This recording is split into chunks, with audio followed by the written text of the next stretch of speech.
Assalomu alaykum o'shar stroy obunachilari. Ina xudo xolasa bizlarda bugungi temamiz, ya'ni nasoz bo'ladi. Nasozlarimiz 40 xildan ortiq nasozlarimiz bor. Endi brendlarga keladigan bo'lsak 10 xildan ortiq bo'ladi. Vero, Adelino, Shimge, Epa, Polvon brendlari bo'ladi.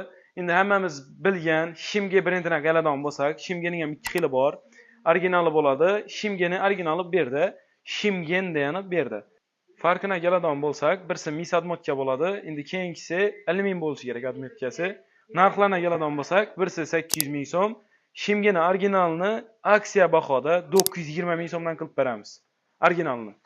Keyin boshqa brendlarimiz ham bor. O'zi asloniy nasozlar narxiga keladigan bo'lsak, 650 ming so'mdan boshlanadi. 1,5 milliongacha bor. Assortimentimiz ko'p. Epa suv nasozlarga keladigan bo'lsak, bu yerda endi sharoitdan kelib chiqib qo'yiladigan nasoz bular. Misol uchun vodoprovod yoki kranta ulanadigan bo'lsa, farqi bo'ladi. Ya'ni kranta ulanadigan bo'lsak, bu yerda oddiy nasozlarimiz bor, ikki kontaktli. Keyin vodoprovod bo'ladigan bo'lsa, vodoprovod aqlli motor deb nomlanadi. Endi bizlarda yaponskiy deymiz. Bu nasozlarimiz endi vattiga qarab farqlanadi. Misol uchun 200 vattligi bor, 300 bor, 400 bor, 600 bor. Narxlarga keladigan bo'lsak, aqlli motorlarimiz 1 million so'mdan boshlanadi. 1 million 400 ming so'mgacha. Keyin ham narxlari kelishiladi. Bularga 3 yil servis garantiyalari bor Epa brendida. Admotkalar hammasi mis bo'ladi. Ovozlar ham umuman chiqmaydigan eng yaxshi variant shu.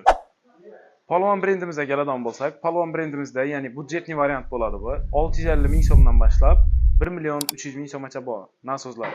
Hajmiga qarab narxlar o'zgaradi. Narxlari kelishilgan holda bo'ladi. Bunlarning ham servis garantiyalari bor, 1 yilgacha garantiyalari bor. Keyin ham birgina nasoz emas, endi bu yerda assortimenti ko'p. Keyingi videolarda hammasini yoritishga harakat etamiz. Har kun video qo'yib borishga harakat etamiz. Bizlarga obuna bo'lishni unutmang.